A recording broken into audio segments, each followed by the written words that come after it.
This stream in which he stood was a feeder to the Coppermine River, which in turn flowed north and emptied into the Coronation Gulf and the Arctic Ocean. He had never been there, but he had seen it once on a Hudson Bay Company chart. Again, his gaze completed the circle of the world about him. It was not a heartening spectacle. Everywhere was a soft skyline. The hills were all low-lying. There were no trees, no shrubs, no grasses, naught but a tremendous and terrible desolation that sent fear swiftly dawning into his eyes. "Bill," he whispered once and twice. "Bill." He cowered in the midst of the milky water, as though the vastness were pressing in upon him with overwhelming force, brutally crushing him with its complacent awfulness.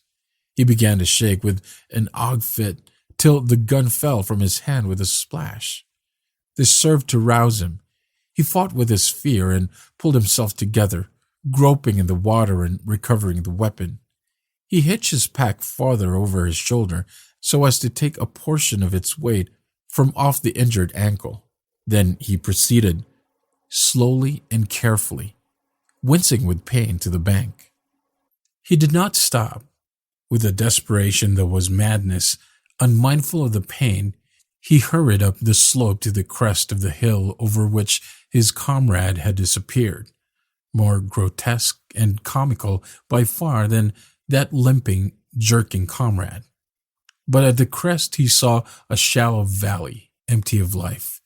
He fought his fear again, overcame it, hitched the pack still farther over his left shoulder, and lurched down the slope. The bottom of the valley was soggy with water, which the thick moss held, sponge-like close to the surface.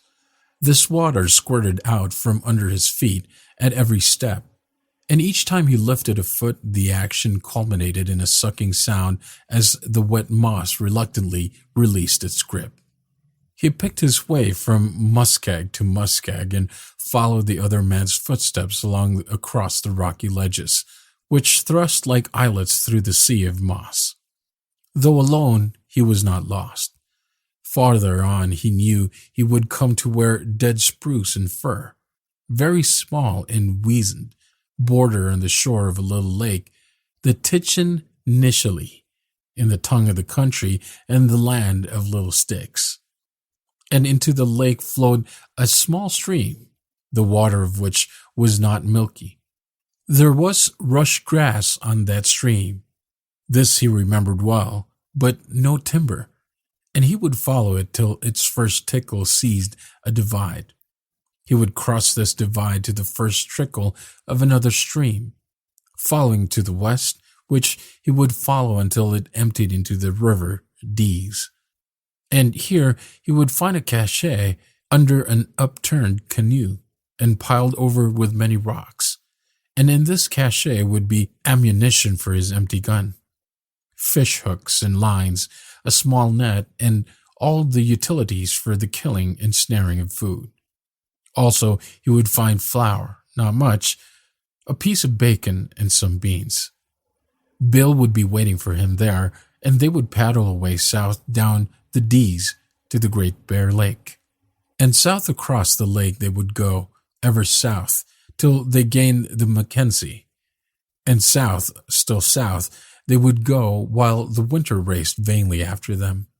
And the ice formed in the eddies and the days grew chill and crisp, south to some warm Hudson Bay Company post, where timber grew tall and generous, and there was grub without end. These were the thoughts of a man as he strove onward, but hard as he strove with his body, he strove equally hard with his mind, trying to think that Bill has not deserted him, that Bill would surely wait for him at the cache. He was compelled to think this thought, or else there would be not any use to strive, and he would have lain down and died. And as the dim ball of the sun sank slowly into the northwest, he covered every inch and many times of his and Bill's flight south before the downcoming winter. And he conned the grub of the cache and the grub of the Hudson Bay Company post